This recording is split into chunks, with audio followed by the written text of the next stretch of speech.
democracy. This is presented to you by Education 4708. Just proceed to view the full content. Disclaimer: the content on this channel is meant only to provide helpful insights, tips, and information on certain subject or topic. While we strive to provide accurate and up-to-date knowledge, this is not a substitute for professional advice. Always consult a qualified expert or professional for your specific needs. We encourage you to use this content as a guide for learning and additional information. If you think this does not fit what you want, please skip the video.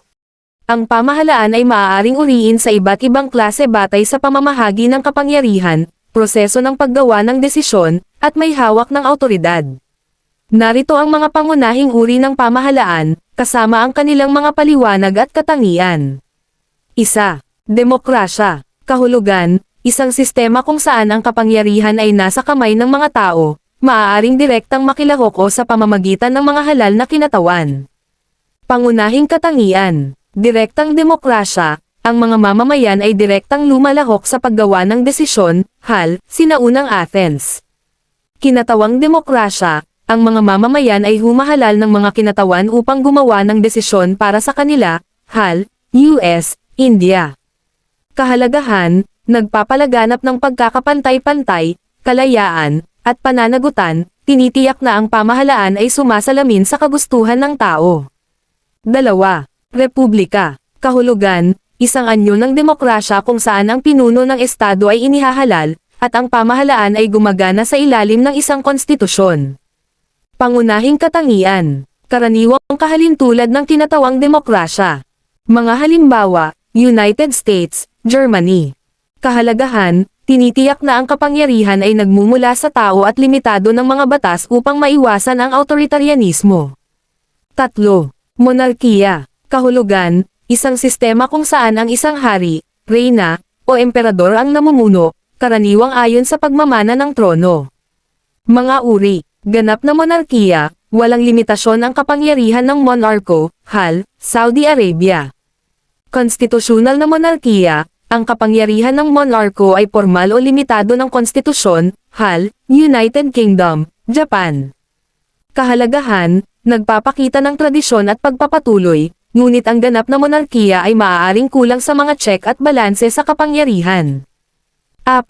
Oligarkiya. Kahulugan, isang sistema kung saan ang isang maliit na grupo ng tao ang may hawak ng kapangyarihan, batay sa kayamanan, ugnayan ng pamilya, o kontrol sa militar.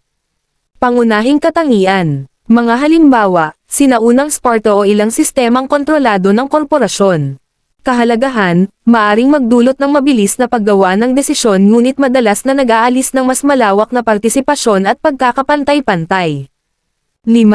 Autoritarianismo. Kahulugan, isang sistema kung saan ang kapangyarihan ay nakasentro sa isang lider o maliit na grupo, na may limitadong kalayaang pampulitika. Pangunahing katangian. Ang mga mamamayan ay may kaunti o walang impluwensya sa paggawa ng desisyon. Mga halimbawa, North Korea, Belarus. Kahalagahan, inuuna ang kaayusan at kontrol, ngunit madalas na isinasakripisyo ang kalayaan ng mga individual. 6. Totalitarianismo. Kahulugan, isang sukdulang anyo ng awtoritarianismo kung saan kinokontrol ng pamahalaan ang halos lahat ng aspeto ng pampubliko at pribadong buhay. Pangunahing katangian. Karaniwang pinamumunuan ng isang diktador. Gumagamit ng propaganda, pagmamanman, at panunupil upang mapanatili ang kontrol. Mga halimbawa, Nazi Germany, Stalinist Soviet Union. Kahalagahan, tinatanggal ang pagtutol ngunit madalas na nagreresulta sa matinding pag-abuso sa karapatang pantao. 7. Teokrasya. Kahulugan, isang sistema ng pamahalaan kung saan ang mga lider ng relihiyon ang namumuno base sa banal na gabay o batas ng relihiyon. Pangunahing katangian. Mga halimbawa, Iran, Islamic Republic, Vatican City. Kahalagahan, pinagsasama ang pamahalaan at espiritual na awtoridad, ngunit maaaring isantabi ang mga may ibang paniniwala. 8. Federalismo. Kahulugan, isang sistema kung saan ang kapangyarihan ay hinahati sa pagitan ng sentral na awtoridad at ng mas maliliit na unit, estado, probinsya. Pangunahing katangian. Mga halimbawa, United States, Canada, India. Kahalagahan, binabalanse ang kontrol ng sentral at ang autonomiya ng rehiyon, nagbibigay daan sa lokal na paggawa ng desisyon. 9. Komunismo. Kahulugan, isang sistema kung saan ang estado ang nagmamay-ari ng lahat ng ari-arian at kontrolado ang ekonomiya, na may layuning makamit ang lipunang walang uri.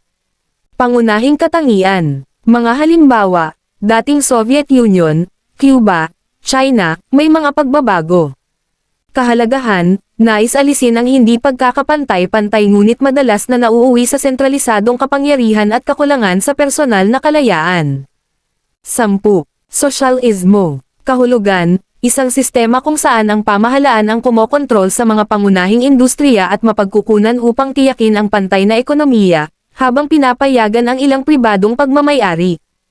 Pangunahing katangian. Mga halimbawa, Sweden, Demokratikong Sosyalismo, Venezuela. Kahalagahan, binabalanse ang ekonomiyang pagkakapantay-pantay at kalayaan ng individual, bagamat malawak ang pagkakaiba-iba ng implementasyon. 11.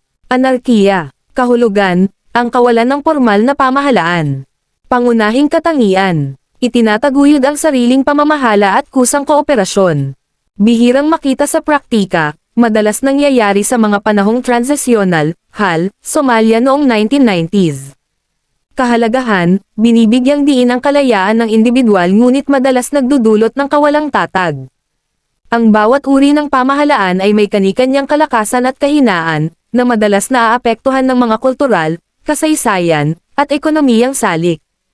Ang pag-unawa sa mga sistemang ito ay tumutulong sa pagpapaliwanag kung paano nag-oorganisa ang mga lipunan at tumutugon sa mga hamon. Thanks for watching.